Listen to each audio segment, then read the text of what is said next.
If you've ever felt like you've done the work, you're really good at what you do, but somehow the less qualified people are getting the opportunities, this episode might hit a little close to home because today we're talking about something most experts don't realize until it's too late. Being great at what you do does not mean people will find you. And in fact, if you're not actively building visibility, someone else will take your place.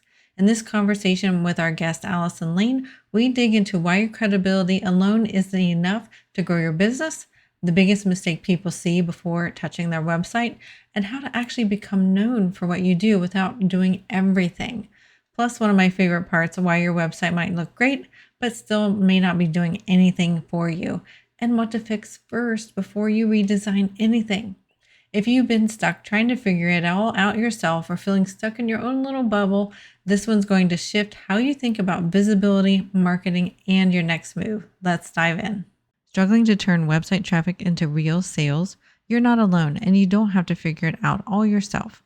Welcome to Smarter Online Business, the podcast for course creators, coaches, and e-commerce entrepreneurs who want their websites to convert visitors into buyers without the tech overwhelm. I'm your host, Carrie Saunders, a website strategist and conversion expert with over 20 years of experience. Each episode delivers simple, proven strategies to help you generate more revenue and make your website your smartest sales tool. Welcome back to the show. Today we have Allison Lane with us. She is a special guest. She is going to help you, the entrepreneur woman out there, be much more visible with her strategies that she helps others with. So Allison, I just gave such a little briefness about you, and I know there is so much behind Allison. So tell us a little bit more about you, what you do, and how you got started. Well, that is a big ask. Let me start by saying there are so many accomplished women who are really well known in their inner circles, but they have work and insight that deserves to be known by the other people outside of their silos who are looking for their perspectives. And it's my job to help those women build the leadership brand that is visible so that their ideas and their insights can reach the people that need them most.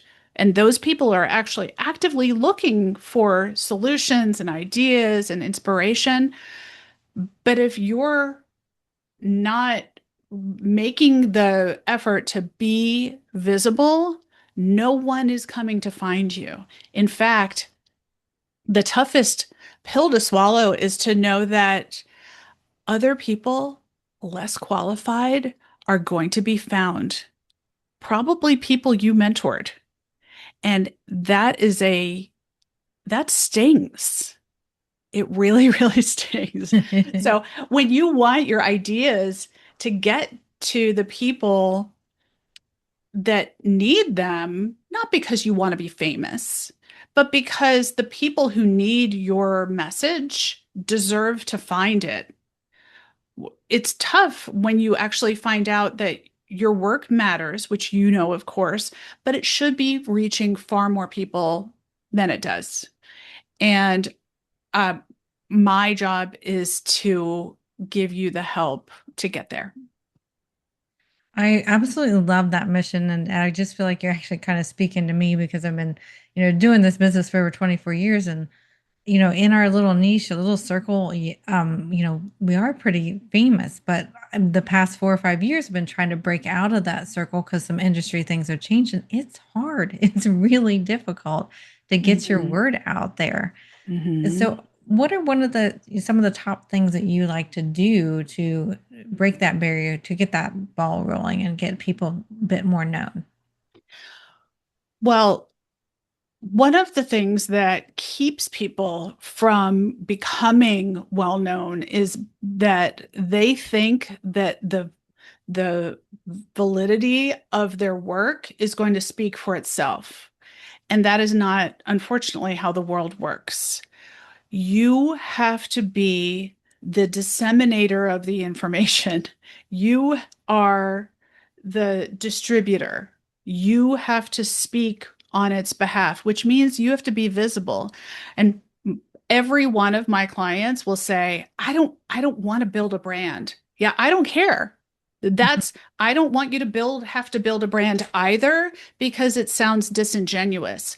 But the truth is that those are the words we use to describe the fact that you have to be visible so that you can get your message out.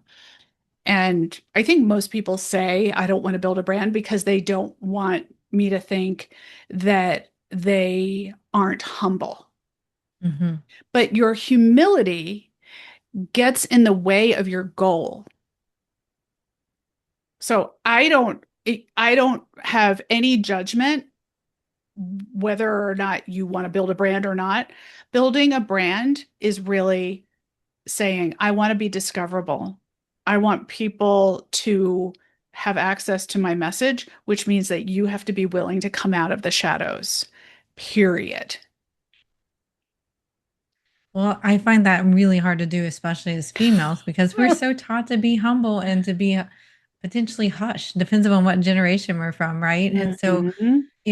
I know for me that's really hard, and I'm in my late 40s. I won't say exactly how old I am, but yeah, but it's really hard to like speak up and say, yes, our business is awesome. Yes, we do these great things. And it's something, obviously, with the podcast and other things I'm doing the past several years, I'm trying to practice that more, but that can be so hard.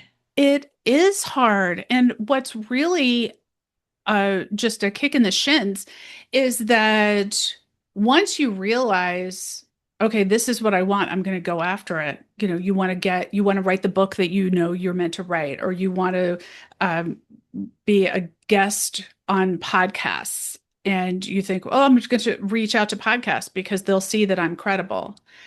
Unfortunately, and this is, bad news for a lot of people, but we'll just say the truth as it is.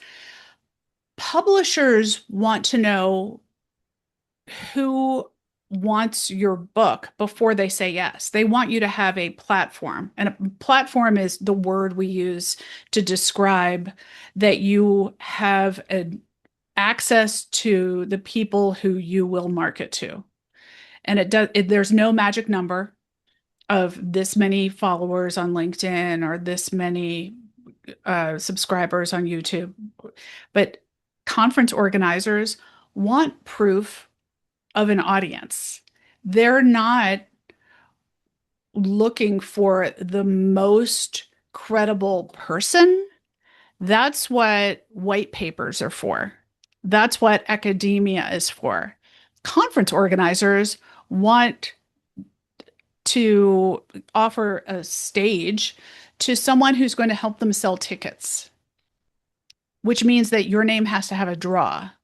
Podcast hosts want someone their listeners already know or who their listeners immediately recognize the credibility of.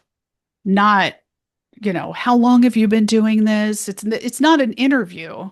It's you the listener is looking for, hey, does this person have the chops? And a strong reputation in your field is not the same as a visible presence in the wider world. So even your, 3,000 connections on LinkedIn, even if every one of them respects you, that's not a platform. Those are your former coworkers. And usually then people are having to face something they've never had to face.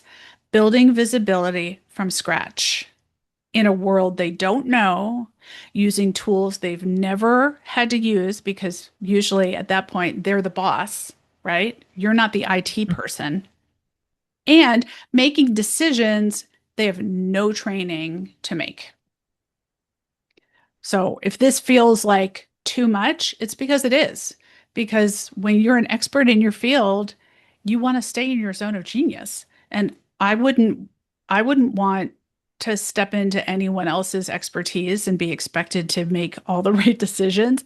I don't think you should have to become an expert marketer either. That's my job. That totally makes a lot of sense. And so when you are working with a company, I'd love to know, what are some of the first things you do to help build that brand? Is it like their website and the messaging on there? Or where do you go first to help them build that brand and be more visible? The first thing people ask for is, can you please help me update my LinkedIn profile or my website? They'll say, my website, I haven't touched it in 6 years. And I'll say, yes, it does look dusty.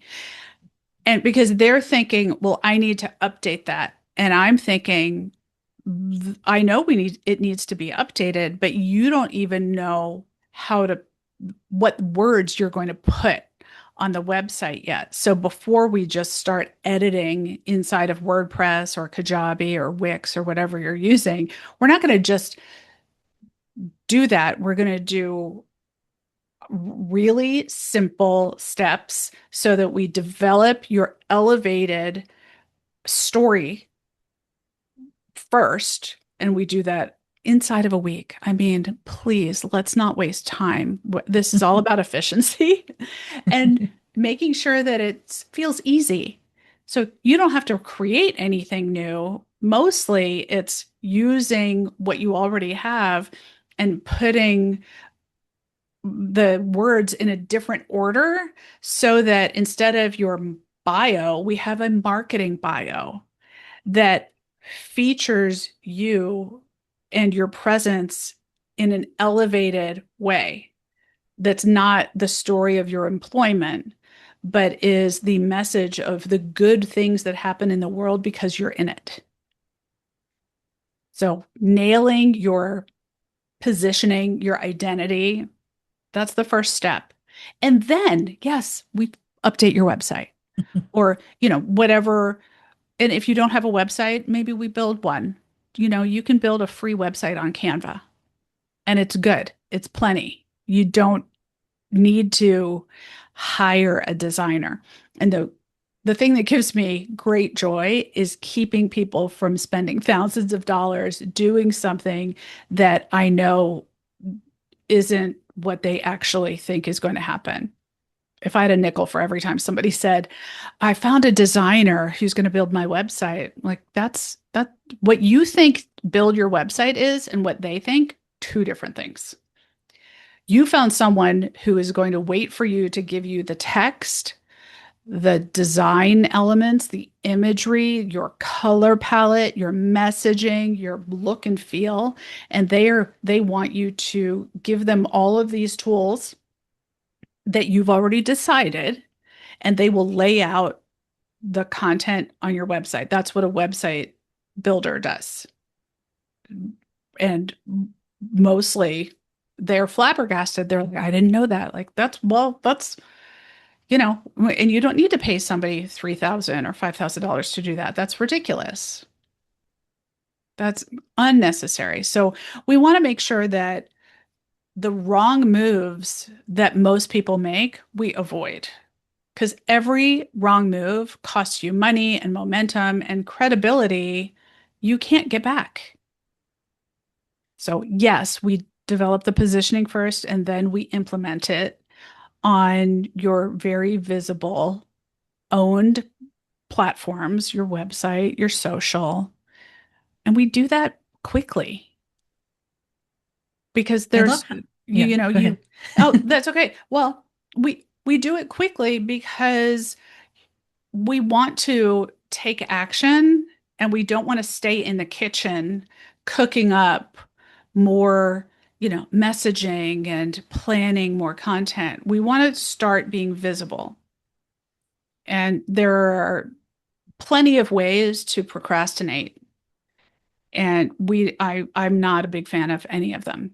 So I would rather that people at this level of expertise get visible faster. You've already done the work. The platform should follow. And my job is to make it easy.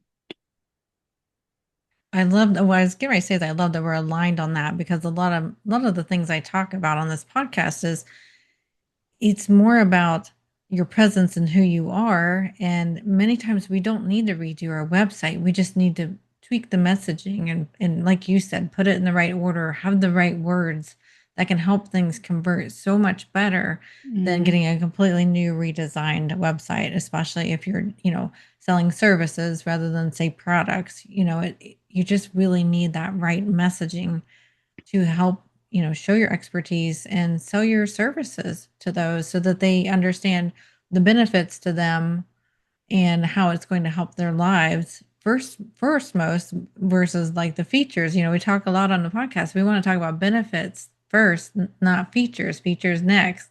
And I love how you're super aligned in that and try to help people to use what they have and, let's tweak and adjust it and get you more visible, quickly, rather than, months of work or thousands of dollars of Yeah. work to redo something that was perfectly fine. We just need to change the messaging on it.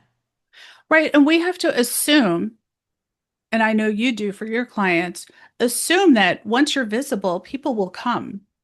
And if you don't have a way for them to engage with you, and it can't be send me an email because that cognitive load is too much. That means that someone has to draft a business letter to you stating what they want when they don't really know what they want. They know they just want to talk to you. So you have to assume that people are going to come to your website and they're going to be like, dang, Carrie really knows her poo. How do I work with her? But if you didn't already anticipate, this is how I want to work with people, then you're going to be fielding requests to pick your brain, which that gets old after one afternoon. Three people pick your brain, that's an entire Tuesday afternoon. Or Exactly. worse, let me take you to lunch. You don't want that Caesar salad. That's not, you didn't want to spend an hour with a stranger so they could pick your brain for essentially $12, the $12 Caesar salad. So you have to anticipate and believe in your chops enough to know that when someone lands on your LinkedIn profile or they land on your website, their next step is, how do I get what they've got? And that's why uh, making some choices up front allows you to be prepared for that. And Carrie, one of the things that I find with websites is that people spend far too much time trying to make them beautiful or essentially like the digital equivalent of their soul animal, like their spirit animal. Like this does not have to encompass all of the shades of you. This has to be easy. And also, the back end of your website needs to actually use the tools that the interwebs are giving us. If you're, if all of your, H1, if your H1 headline literally just says your name, which is a big, a common mistake that people make, Allison Lane, visibility expert, then that's just a business card. Right. And that helps no one because they're like, great, so I'm in the right place, but I still don't know what she does. That's not what we're looking for. Or like worse, author or speaker. Again, we don't we're not doing the translating of what your job title is to what do I get from engaging with you. So when people use their website poorly or unwisely, it hurts because it's the one place where you should be welcoming people and that they should immediately know how they can get a little bit of you. And they don't, and really people don't want to pick your brain. I mean, they might say that, but they would much rather pay for access to you so that they can have higher expectations. And so I wonder, as you're talking about that, because I know some people listening might be wondering this too. They might be thinking, oh, my website kind of says things like that. They might be like, okay, well, what do I do next? So how would you help that author, that speaker, that person adjust their messaging to be more inviting, be more conversational, as I like to say, so that it's almost like you're talking to an acquaintance or somebody, might not be, necessarily your best friend. This is our website, we're talking about, Yeah. but how do we make them feel more like it's a human being over there and we understand more about them? Well, the first thing I do with the people I serve, and what I would tell you listening as you're on your drive or you're sitting in the Target parking lot, is stop, unless you're a writer, stop trying to sit and write it out. It's if that's not your zone of genius, then I don't know why you're putting yourself through those motions. Because if you could have figured it out like that, you already would have. Instead, I would suggest that you talk it out and answer this question: Who do I serve? And what do they want? What do they want in the end? So when people come to me, they're not looking for more visibility. They're looking to make a bigger impact in the world. Those are their words. And and I had to stop trying to summarize what they thought they said into into elevated language or more poetic language. We don't need poetic language. We need clarity, clarity, clarity. So the best thing you could do is talk to a few people, record what they say. In 15 minutes, you can ask them, what do you really want? What's standing in your way? What's really annoying? What takes too long? What what happens for you when if you achieve this thing that you want? That you get to take the family vacation of a lifetime, that you get to lose the weight or gain the weight or make more money or, I don't know, be more lovable. What happens? And use their language. Just record it. And if you already know those things, if you can already answer those questions, good on you. Take the dog for a walk, talk into your phone, and capture that really rich conversational language. Don't try and summarize it. Use their words. And the way to trick yourself into doing that is to say, here's what I heard them say. What I really want is this. And then when you talk in first person, you automatically start thinking like them. That way you're not summarizing it back to yourself.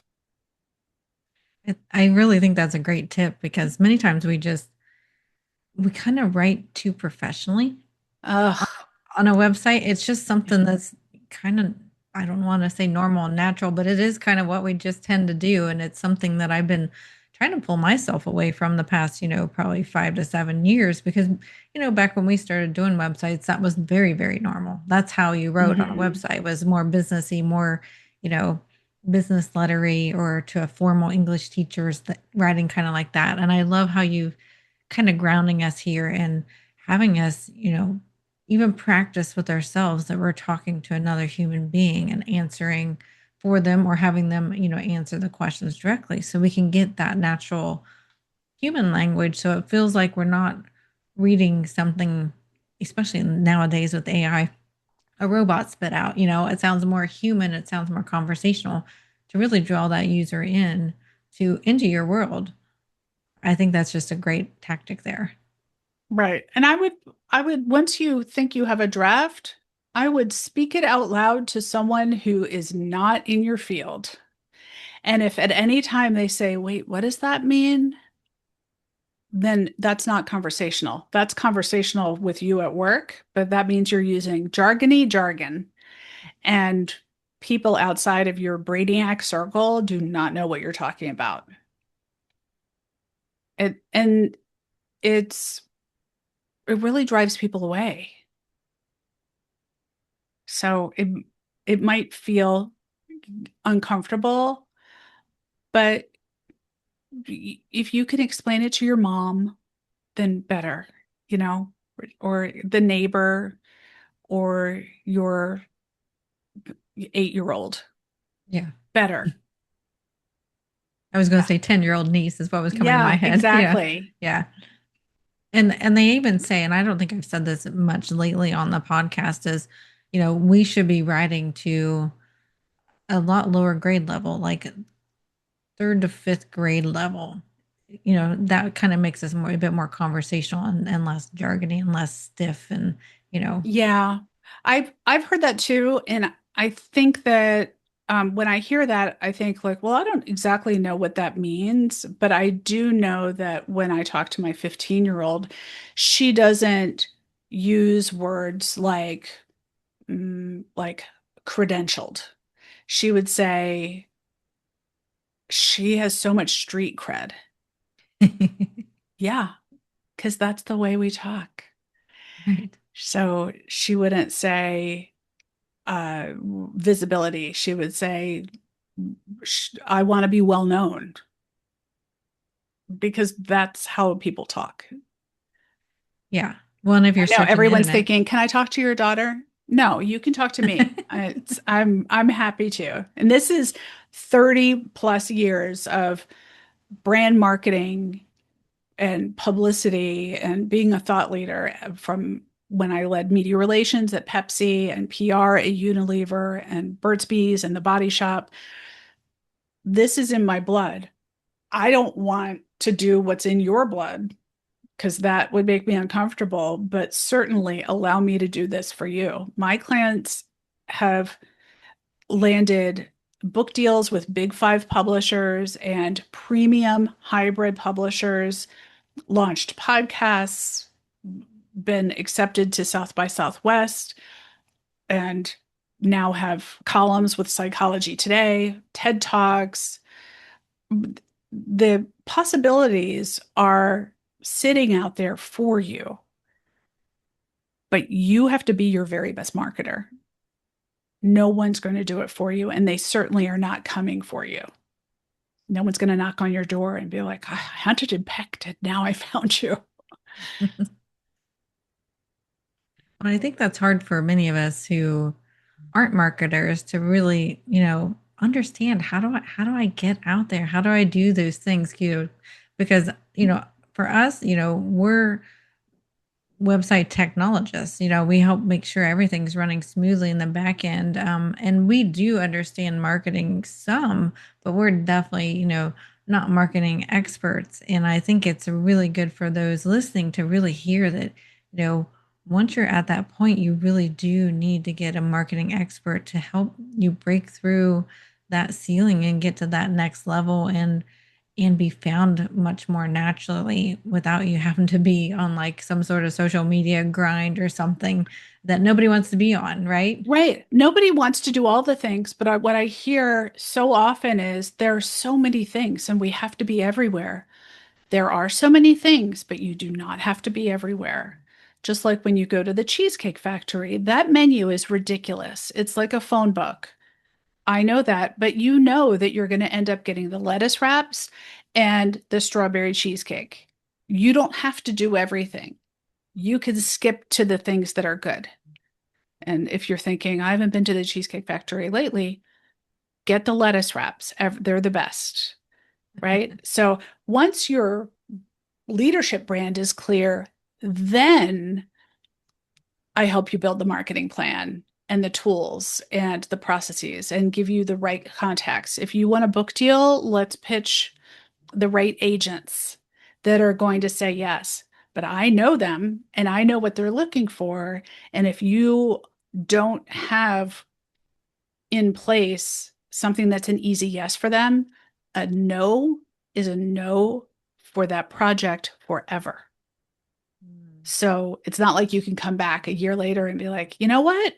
Here it is again. They'll be like, no, no, no. It didn't work then. It doesn't work now. They're literary agents are like realtors. They're looking for the like completely gutted, ready to sell $1 million listing. They are not your marketing director. You are, or I am. So then if somebody's listening and they're like, I feel like I'm getting ready to break through that ceiling. I feel like I'm getting ready to hire somebody like you, Allison. Walk me through like the first steps. What would you do first, and how would you decide what medium makes sense for them? I kind of want people to kind of think through this so they can picture themselves in Yeah. this process. Well, one, here's what I don't want you to do.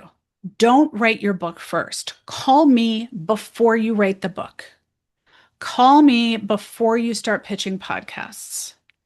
You don't need to know what you're going to do yet. But if you're feeling an itch that you want to go bigger, don't start, even though I know you're so accomplished and you're like, well, I'm sure I could figure it out. Yeah, I'm sure I could figure out exactly how to do what you do as well, given enough time.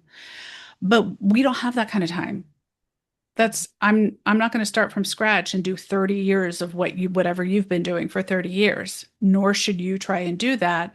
So if you're feeling the itch and you're frustrated and you know you have 5 or 10 or 15 or 20 more years of your career ahead of you, then don't try and plan it out and do it all yourself, because that's what happens when people finally come to me and they say, I can't believe I just wasted 2 years trying to do this myself. And I got a round of rejections from this and that. And now, that conference knows me because they've rejected me so many times. Like, ugh, that does hurt. So, and maybe that conference wasn't the right one. So we choose the format together. Maybe it's a book, maybe it's a podcast. Maybe you should actually be focused on getting paid speaking gigs and charging enough for them. No one ever thinks that their pricing is right, and it's never right, but they're never charging enough to make it look like they are really serious. But whatever makes the most sense for you and your work, that's what we need to do first. You don't need to know which one is right for you. You don't need to have written a word of the book or the column or your website. You need a plan and someone who's done this before. So please don't get ready to be ready. That's procrastinating. We don't need that. We need a disciplined approach. So here's how that works you know, to reach out with me. I like to just get clear on where you are, what's getting in your way, what's really bothering you. Usually it's I'm seeing somebody else keynote the conference that I should be keynoting. Like, ooh, that burns like lemon juice in a cut. So if that's you, we need to decide what your next move is and where you want to end up. And book a visibility breakthrough call. It's free. You can go to my website, lanelit.com/ visible or /authority. Let me say that again. It's lanelit.com, and you can book a call with me right there. It's at the top, in the top right. And let's talk. You leave with a direction. It's not just a chat. And then you'll have some things to think about, and we can define what you're known for. What do you want to be known for? Choose the right paths forward.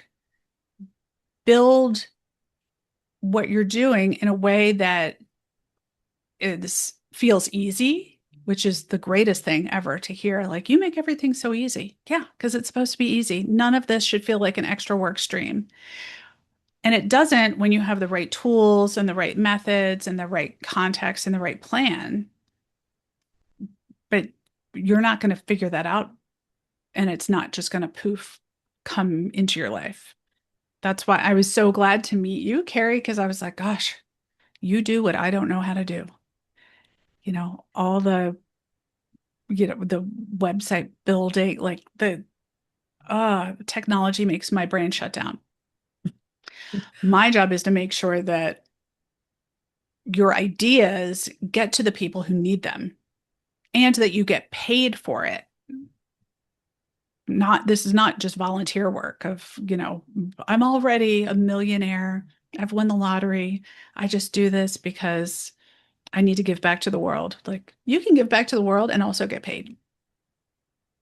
I find this so refreshing because most of the marketers I've talked to don't do a similar thing. I feel like you're almost doing a similar thing to what we do, and you kind of pull back and zoom out and see where they want to go, where they've been, and what they're where they want to go next, and what's the least path of resistance that has a long-term future as well backed behind it too, not just a quick fix.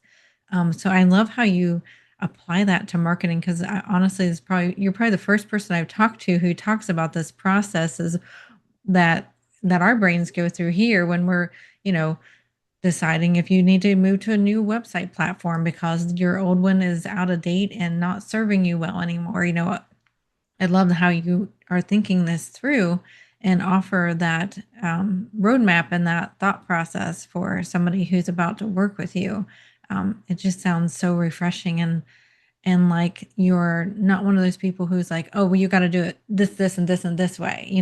You look at it and, pull apart the problem and find the best solution for them, not one Yeah. that, you're not trying to fit one solution to everybody. Let me tell you a story that is a good example of someone showing up and asking for one thing and being so relieved when I said, I don't think that's what you actually need to do. That seems hard. So I have a client, Melody, who is selling her third healthcare company, which is amazing. And she got in touch. She saw me speak at for Chief, which is a women's leadership membership. It's global.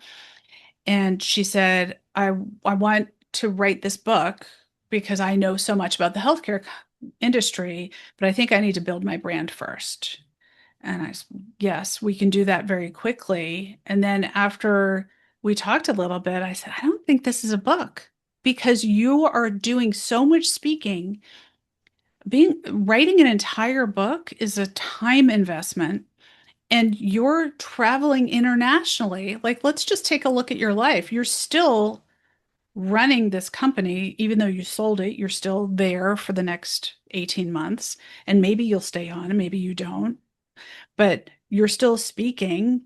You don't have time to do what you think you need, but also people don't want all of your knowledge in a book. That's like eating an entire flourless chocolate cake all by yourself. Like it's too much.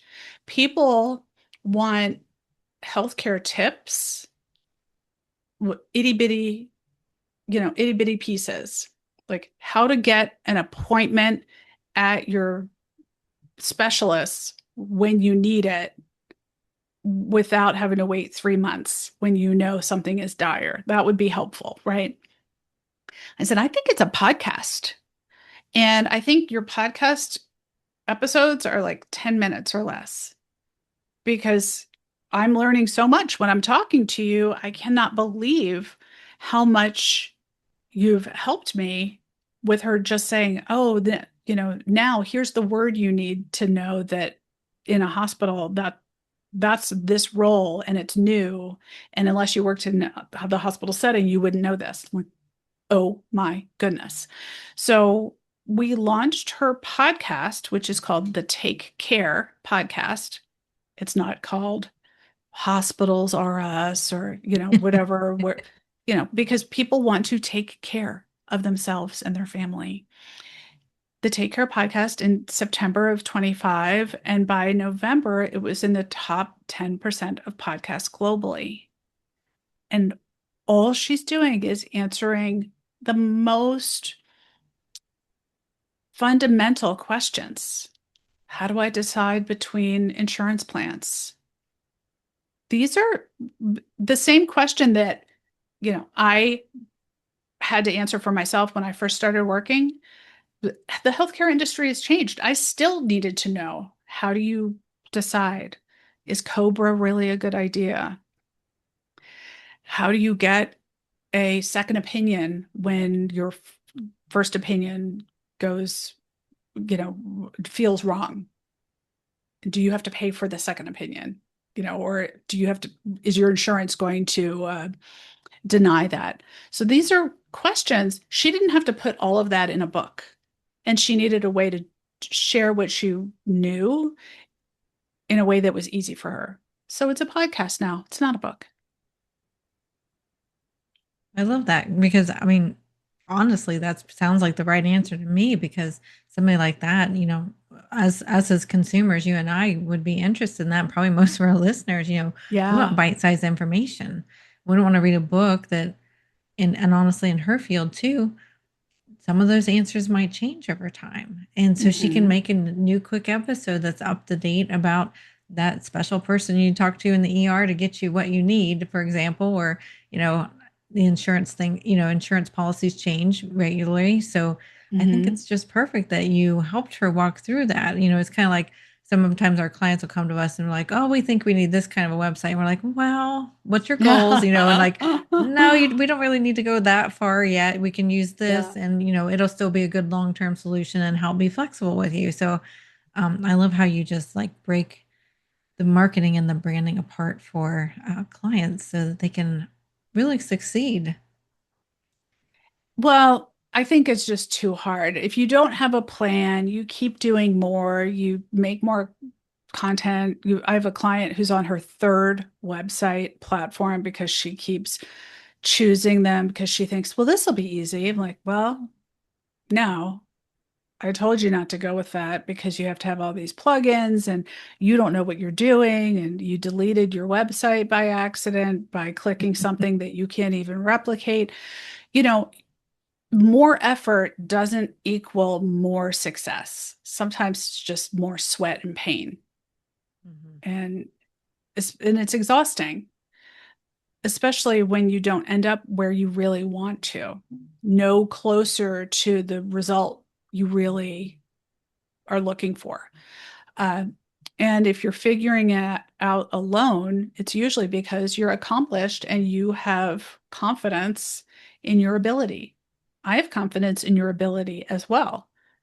Your ability to learn how to do everything that Carrie knows how to do? Sure, if you want to spend 30 years and then become Carrie. Or you could just have Carrie work with you, right? And I think Yeah, that accomplished people are very confident. Like, I'm sure I could figure it out. I'm sure you could too, given enough time. Or you could just work with Carrie, or you could just work with me because we want to shortcut everything. And we know where the pain comes, and we'd like to avoid those pain points entirely. exactly. We've been through the pain points and we try to help our clients Right. avoid them.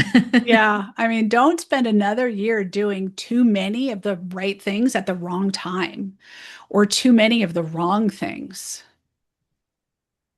Exactly. Yeah. So then, Allison, as we wrap up here, I know you have a potential freebie for us today besides that booking a call. You want to tell us a little bit about it? Yeah. What I find is that when people are really ready to shift, if you're really ready to shift into being visible, what you need is to build visible authority. You already know you have massive street cred inside your circle, but you need to shift to be more public and to be very discoverable and to get paid for what you know. So if you go to lanelit.com/authority, you will get a free resource so that you can stop doing the right things in the wrong order and get 7 steps that you can do today to build your authority and to be more visible. I think that those are the first steps that you need. And then I like to always give people one more thing. One more thing. Sure. Um, Everyone needs a marketing bio. It's This is your anchor content, what you say about yourself, not I'm a lawyer. Like, we don't know if you're a mob lawyer or, a real estate lawyer. Sorry, that's boring. Or if you're protecting the rights of children and trees. These are these are different things. So a Right. marketing bio takes your job titles and turns them into a power statement. And I have shared for years my method with a video and a walkthrough of my own marketing bio, my template. You can have it. It's at lanelit.com/package. It's really the bio package that every expert needs to have and and keep in one place. So That sounds please, like please grab yeah. these. They're there for you. I'm honestly, after we're done recording this, gonna go grab them myself. They sound wonderful, and like I could use it because being in business since 2002, I mean, we've kind of rebranded a few times, but honestly, never really truly. And I could use some guidance, so I think I'm going to use those myself. And for those listening, we'll have all those links in our show notes too. That way, it's easy for you to grab. So, When Allison, you're, before yeah, oh, go ahead. Go ahead. I should say too, if you want easy tips as well, just while you're in your car, you can listen to my podcast, The Author's Edge, which is marketing tips for experts, speakers, leaders. If you have an idea that you want to get out there, you are the author of that idea. And on The Author's Edge, I provide all of the mini tips, so many more that you could be taking these steps now. So now you have 3 resources. That's too many, but still. I love that though. So, as we wrap up, what are the best ways to like get a hold of you if somebody wants to get in touch with you besides your website, lanelit.com? The best way to get in touch with me, aside from my website, which is lanelit.com, is DM me. DM me wherever you're comfortable. I'm on LinkedIn most of all at Allison Lane Lit, and DM me. I respond. It's just me responding. So you'll know it's me because I usually don't capitalize all the things that I should because I'm too fast. And then yeah, let's talk. Sounds great, Allison. I've thoroughly enjoyed our conversation. You're really making me rethink my marketing and branding for sure. It's been in need of a makeover for a few years now. So I really appreciate you being on our podcast. Thank you so much for being here. I love it. It's my pleasure. And, as you go and think about your own marketing, just remember this. You're a big effing deal. And if you aren't able to claim that, no one else is going to come up to you and say, let me rebrand you for yourself.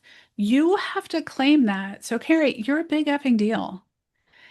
Thank you, When you Allison. start zhuzhing your marketing messaging, just go bigger than you feel comfortable. We're all taught so much humility, but your humility is boring. And we accept it when someone says, "Oh no, I'm not comfortable being called an expert." Like, okay, well, I'm going to move on to the next person who will claim that. So just claim it, go bigger, because you're a big effing deal. Thank you, Allison. I absolutely love how you're giving all of us permission for that because we really need to hear it. It's stuff we don't hear enough. Well, hopefully, it's such a nice way. I'm giving you permission. I'm giving you a kick in the tuchus, is what I'm doing. Because you should already know you have permission. I'm so not that kind of guy. Like, of course, but I will shove you into this opportunity with joy. Lovingly shove us, right? Yeah. Well, thank you again for being on our podcast, Allison. It's been such a pleasure to talk to you. Oh, my pleasure indeed. Wasn't that such a powerful, awesome conversation with Allison? I know I thoroughly enjoyed it.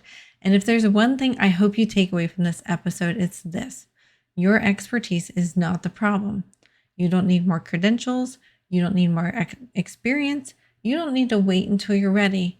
What you need is to be seen. And like Allison said, if you're not putting yourself out there, someone else is who may be far less qualified, and they're going to be found instead. And since I know that's not what any of us want, here's a few next steps. I want you to take a look at your website, look at your messaging, and ask yourself, would someone landing here actually know what I do and how to work with me? If the answer is no, I want you to start there.